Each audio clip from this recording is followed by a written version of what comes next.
પર્વ અંતર્ગત ગાંધીનગરમાં ભાજપ કાર્યાલય કમલમમાં મહત્વની બેઠક મળશે। સંગઠન પર્વ અંતર્ગત ગાંધીનગરમાં ભાજપ કાર્યાલય કમલમમાં મહત્વની બેઠક યોજાશે। આવતીકાલથી મહાનગર, શહેર પ્રમુખ અને જિલ્લા પ્રમુખોની ચૂંટણી પ્રક્રિયા શરૂ થશે, જેને લઈને સંગઠન મહામંત્રી રત્નાકર, મુખ્ય ચૂંટણી અધિકારી ઉદય કાનગડની અધ્યક્ષતામાં બેઠકનું આયોજન કરાયું। દિલ્હીમાં મળેલી બેઠકમાં સૂચનો અંગે બેઠકમાં માહિતી અપાશે। શહેર પ્રમુખ અને જિલ્લા પ્રમુખની ચૂંટણી અંગે વયમર્યાદા સહિતના ધારાધોરણો અંગે પણ માર્ગદર્શન અપાશે। આ બેઠકમાં સહ ચૂંટણી અધિકારીઓ, ધારાસભ્યો, જિલ્લાઓના ચૂંટણી અધિકારીઓ અને જિલ્લા પ્રમુખો ઉપસ્થિત રહેશે। દિલ્હીથી 10 જાન્યુઆરી સુધીમાં શહેર અને જિલ્લા પ્રમુખની પ્રક્રિયા પૂર્ણ કરવાના નિર્દેશ અપાયા છે। તો બનાસકાંઠાથી વાવ-થરાદ જિલ્લો બનતા હલચલ તેજ થઈ ગઈ છે। વાવ-થરાદ જિલ્લામાં જિલ્લા પ્રમુખની નિમણૂક થશે, જિલ્લા શહેર પ્રમુખની નિમણૂક ચર્ચા સ્થાને રહેશે। હવે 34 જિલ્લા અને 8 મહાનગરપાલિકાના પ્રમુખને લઈને ચર્ચા કરાશે। આવતીકાલથી ફોર્મ ભરવાની કામગીરી શરૂ થઈ જશે। રાંદેજાથી ખેલ મહાકુંભનો પ્રારંભ। ગાંધીનગરના રાંદેજામાં ખેલ મહાકુંભનો ગૃહ રાજ્યમંત્રી હર્ષ સંઘવીના હસ્તે શુભારંભ કરાયો। ગાંધીનગર ઇન્ટરનેશનલ પબ્લિક સ્કૂલ ખાતે કાર્યક્રમ યોજાયો। ખેલ મહાકુંભમાં વોલીબોલ, રસ્સા ખેંચ, કબડ્ડી, ખોખો અને એથ્લેટિક્સ જેવી રમતો રમાશે। આ દરમિયાન હર્ષ સંઘવીએ વોલીબોલની રમત રમી બાળકોનો ઉત્સાહ વધાર્યો, સાથે જ તેઓએ બાળકોને ટકોર પણ કરી। મોબાઈલ ગેમને યુટ્યુબમાંથી બહાર આવીને બાળકોને માટીવાળા મેદાનની રમતોમાં ભાગ લેવા કહ્યું। ઇન્ટરનેશનલ પબ્લિક સ્કૂલ ખાતે યોજાયેલા ખેલ મહાકુંભમાં 380 બાળકોએ સ્પર્ધામાં ભાગ લીધો। આ સ્પર્ધામાં 200 બાળકો તાલુકા લેવલે રમશે। દ્વારકાથી સમાચાર। ખંભાળિયાની અંદર ડાયરામાં નોટોનો વરસાદ થયો। સોનલધામ ખાતે યોજાયો હતો લોક ડાયરો। બ્રિજરાજદાન ગઢવીનો આ ડાયરો હતો। બ્રિજરાજદાન ગઢવીના ડાયરામાં મોટી સંખ્યામાં લોકો જોડાયા હતા અને તેમાં નોટોનો વરસાદ પણ થયો હતો। સ્પર્ધાત્મક પરીક્ષાને લઈને હાઈકોર્ટે ઉઠાવ્યા સવાલ। પરીક્ષામાં કેટલાક જવાબો પડકારવા મામલે સવાલ। દર મહિને આ પ્રકારની પરીક્ષા યોજાય છે અને દર મહિને હાઈકોર્ટમાં કેટલાક જવાબો પડકાર કરવામાં આવે છે। આ પ્રકારની સમસ્યાને અટકાવવા માટે એક્સપર્ટ કમિટીની રચના કરવા હાઈકોર્ટનું સૂચન। તાજેતરમાં લેવાયેલી વનરક્ષક ભરતીની પરીક્ષા મામલે હાઈકોર્ટમાં થઈ અરજી। 3 સપ્તાહ બાદ હાઈકોર્ટમાં વધુ સુનાવણી હાથ ધરાશે।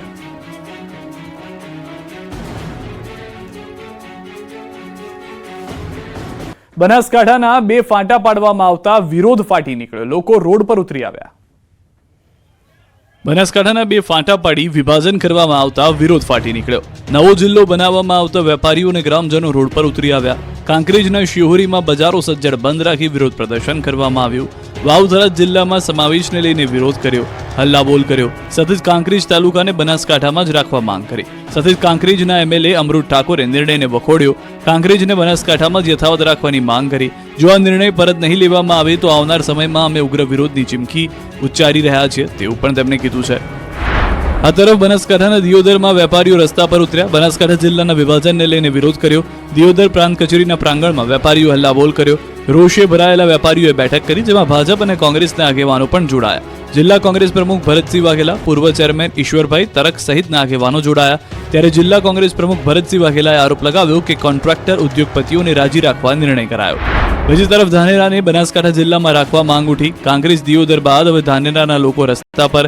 ધાનેરા તાલુકાને વાવ-થરાદમાં સમાવતા વિરોધ કર્યો। ધાનેરાને બનાસકાંઠામાં સમાવવા માટે માંગ કરી રહ્યા છે અને લોકો રસ્તા પર ઉતરી રહ્યા છે। અમારો જિલ્લો બનાસના સૂત્ર સાથે ધાનેરાના લોકોએ રસ્તા પર ઉતરી નોંધાવ્યો વિરોધ। જિલ્લા વિભાજનને લઈને માવજી દેસાઈએ કહ્યું કે 1 મહિના અગાઉ મુખ્યમંત્રીને કરી હતી રજૂઆત। ધાનેરાની જનતાને થરાદ નહીં બનાસકાંઠામાં જિલ્લો અનુકૂળ છે। ધાનેરાને નવા જિલ્લામાં સમાવેશ કરવો તે ભૌગોલિક રીતે અયોગ્ય છે। નવી મહાનગરપાલિકાની જાહેરાત બાદ અધિકારીઓએ લીધો ચાર્જ। નગરપાલિકાના બોર્ડ ઉતારી નવા લગાવાયા। મહેસાણા નગરપાલિકા મહાનગરપાલિકા બનતા જ તાત્કાલિક નગરપાલિકાનું બોર્ડ હટાવી દેવાયું। રિપેરિંગ અને સ્વચ્છતાની કામગીરી શરૂ કરાઈ, તેમજ નગરપાલિકા અને હોદ્દેદારોના પાટિયા પણ ઉતારી લેવાયા। મહેસાણા મહાનગરપાલિકા જાહેર થતાં જ પાલિકામાં આજે સવારથી જ કચેરીમાં રંગારંગ કાર્યક્રમ યોજવામાં આવ્યો હતો। પાલિકાની કેટલીક જગ્યા પર સફેદ કલર પણ કરવામાં આવી રહ્યો છે। ત્યારે કચેરીમાં જે જૂની બોડી હતી અને જ્યાં સત્તાધીશોના બોર્ડ લાગેલા હતા એ બોર્ડ પણ ઉતારી લેવામાં આવ્યા છે। તો નવસારી મહાનગરપાલિકા જાહેર થતાં કચેરી ઉપરથી નવસારી વિજલપુર નગરપાલિકાની તકતી ઉતારી લેવાઈ। કચેરીમાં સફાઈ કર્મચારીઓ સહિત તમામ અધિકારીઓ કર્મચારીઓ હાજર રહ્યા। પોરબંદર ચા નગરપાલિકાનું બોર્ડ પણ દૂર કરવામાં આવ્યું અને મહાનગરપાલિકાનું બોર્ડ લગાવવા માટે કામગીરી શરૂ કરાઈ। તો નવનિયુક્ત અધિકારી મહાનગરપાલિકામાં 6 જાન્યુઆરી બાદ ચાર્જ સંભાળે તેવી શક્યતા છે। આ બાજુ સુરેન્દ્રનગર નગરપાલિકાને મહાનગરપાલિકા જાહેર કરવામાં આવતા ઉત્સાહપૂર્વક ઉજવણી કરાઈ। નગરપાલિકા કચેરી ખાતે સફાઈ કામદારોએ ફટાકડા ફોડી તેમજ મોઢું મીઠું કરાવી ઉજવણી કરી, જેમાં મોટી સંખ્યામાં કાયમી, રોજમદાર તેમજ કોન્ટ્રાક્ટ પરના સફાઈ કામદારો જોડાયા હતા। આની સાથે નડિયાદ પાલિકાને મહાનગરપાલિકામાં અપગ્રેડ કરવામાં આવતા જિલ્લા કલેક્ટરે રાતોરાત મહાનગરપાલિકાનો ચાર્જ સંભાળ્યો. જિલ્લા કલેક્ટર અમિત પ્રકાશ યાદવ મોડી રાત્રે નગરપાલિકા પહોંચ્યા. પાલિકા પહોંચી મહાનગરપાલિકાનો ચાર્જ સંભાળ્યો. પૂર્વ નગરપાલિકાના પ્રમુખ તેમજ ચીફ ઓફિસર સાથે બેઠક યોજી. બેઠકમાં સફાઈ, રોડ રસ્તા, ગટર અને પાણીની સુવિધાને લઈને ચર્ચા કરવામાં આવી. દિવસ સુધી 20 લાખથી વધુ રોપાથી અમદાવાદ રિવરફ્રન્ટ મહેકતું રહેશે. શનિ રવિ ટિકિટ મોંઘી રહેશે. અમદાવાદની આગવી ઓળખ બની ગયેલા અને દેશ વિદેશના લોકો જેને જોવા માટે આતુરતાથી રાહ જોતા હોય તેવા ફ્લાવર શોનું 3 જાન્યુઆરીના રોજ મુખ્યમંત્રી ભૂપેન્દ્ર પટેલના હસ્તે સવારે 9 વાગે ઉદ્ઘાટન કરવામાં આવશે. ચાલુ વર્ષે ફ્લાવર શોને અલગ અલગ ઝોનમાં વહેંચવામાં આવ્યો છે, જેમાં દેશની વૃદ્ધિ અને વિકાસ, દેશની સંસ્કૃતિ અને વારસો, ફ્લાવર વેલી તેમજ ભવિષ્યનો માર્ગ જેવા અલગ અલગ વિભાગો મુજબ ફ્લાવર શોમાં સ્કલ્પચરથી લઈને પ્રતિકૃતિ મૂકવામાં આવી છે. ચાલુ વર્ષે યોજાનાર ફ્લાવર શોમાં ઓડિયો ગાઈડ આપવામાં આવી છે, જેમાં ફ્લાવર શોની મુલાકાત લેવા આવનાર વ્યક્તિ QR કોડ સ્કેન કરી ફૂલ, સ્કલ્પચર અને ઝોન વિશેની માહિતી મળી રહેશે. 12 વર્ષથી ઉપરના પ્રત્યેક વ્યક્તિ માટે સોમવારથી શુક્રવાર 70 અને શનિ રવિ દરમિયાન 100 રૂપિયા ફી રહેશે. મ્યુનિસિપલ કોર્પોરેશનના સ્કૂલ તરફથી બાળકો ફ્લાવર શો જોવામાં આવે તેવા પ્રવાસીને લઈને ચાર્જ લેવાશે નહીં, જ્યારે ખાનગી સ્કૂલોને પ્રતિ બાળક દીઠ 10 રૂપિયા ચાર્જ ચૂકવીને ફ્લાવર શો બતાવી શકશે. તો ચાલુ વર્ષે મ્યુનિસિપલ કોર્પોરેશન દ્વારા VIP એન્ટ્રી રાખવામાં આવી છે. સવારે 9 થી 10 અને રાત્રે 10 થી 11 એમ 2 કલાકના સમયગાળા દરમિયાન પ્રવેશ ફી 500 રૂપિયા રહેશે. જે લોકો ભીડભાડમાં આવવા ન માંગતા હોય તેઓ માટે VIP સમયગાળો નક્કી કરવામાં આવ્યો છે. ફ્લાવર શો 3 જાન્યુઆરીથી લઈને 22 જાન્યુઆરી સુધી એમ 20 દિવસ સુધી યોજાશે. ફ્લાવર શોમાં 7 લાખથી વધુ રોપા સાથેની 400 ફૂટની ક્રેનિયલ વોલ બનાવવામાં આવી છે. 15 લાખથી વધુ રોપા પ્રદર્શિત કરવામાં આવ્યા છે, જેમાં ચાલુ વર્ષે 30 થી વધુ એક્ઝોટિક વિદેશી જાતના ફૂલો પણ જોવા મળશે. આ વખતે લોકોને 23 પ્રકારના વિવિધ ફૂલોનું નજરાણું મૂકવામાં આવ્યું છે. સરકારી દુકાનમાં ટર્પેન્ટાઇનનું વેચાણ પકડાયું. વડોદરા અકોટામાં સસ્તા અનાજની દુકાનમાં દરોડા પાડી શંકાસ્પદ 70 લીટર પ્રવાહી જપ્ત. કેરોસીન બંધ થયા બાદ સસ્તા અનાજના દુકાનદારો પૈસા કમાવા નવો કિમિયો અજમાવી રહ્યા છે. વડોદરા શહેરના અકોટા વિસ્તારમાં આવેલી સરકારી સસ્તા અનાજની દુકાનના પુરવઠા વિભાગે દરોડા પાડી 72 લીટર જેટલું શંકાસ્પદ પ્રવાહી ઝડપી પાડી કાર્યવાહી હાથ ધરી. વડોદરા શહેરના અકોટા વિસ્તારમાં સસ્તા અનાજના દુકાનદાર ગેરકાયદેસર રીતે ટર્પેન્ટાઇન વેચતા પકડાયા છે. ભરત પ્રજાપતિ નામક દુકાનદાર છેલ્લા 2 વર્ષથી ખુલ્લેઆમ ટર્પેન્ટાઇન વેચી લોકોના જીવને જોખમમાં મૂકી રહ્યા છે. આ જ્વલનશીલ ટર્પેન્ટાઇન વેચવા માટે કોઈ પાસેથી કોઈ પણ પ્રકારની મંજૂરી લેવામાં આવી નથી. વેપારી ટર્પેન્ટાઇલ 80 રૂપિયા લીટર લોકોને વેચી રહ્યા છે, ત્યારે આ રીતે ગેરકાયદેસર રીતે જાહેરમાં વેચતા પોલીસ અને પુરવઠા વિભાગની કામગીરી પણ શંકાના દાયરામાં આવી છે. જાહેરમાં વેપારીઓ દ્વારા ટર્પેન્ટાઇન વેચાતા હોવાનું ધ્યાને આવતા પુરવઠા અને પોલીસ વિભાગ જાગ્યું.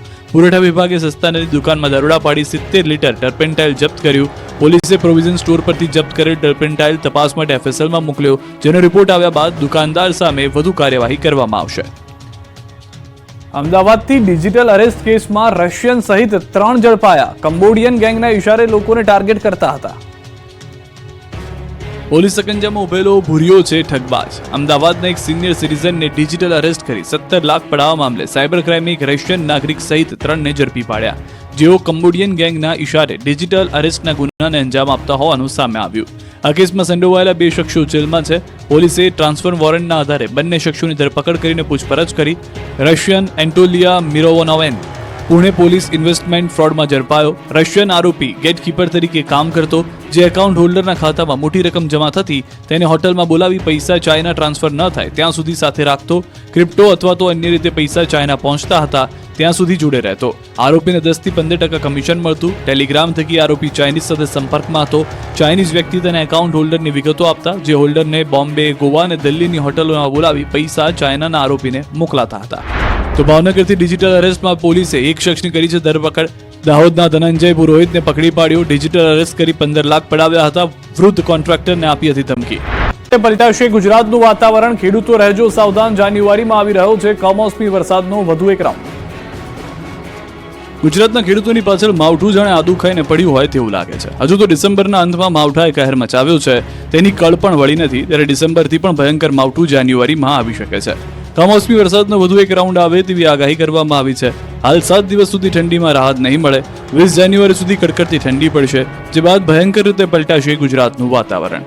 લો પ્રેશરના કારણે જાન્યુઆરીના 3જા સપ્તાહમાં વાદળિયું વાતાવરણ સર્જાવાની આગાહી છે. ભારે પવન ફૂંકાવા અને બરફ વરસાદ થશે. રાજ્યના કેટલાક ભાગોમાં કમોસમી વરસાદ થઈ શકે છે. ઉત્તર ગુજરાત, મધ્ય ગુજરાત અને સૌરાષ્ટ્ર કચ્છના કેટલાક ભાગોમાં માવઠા થવાની પ્રબળ શક્યતાઓ છે.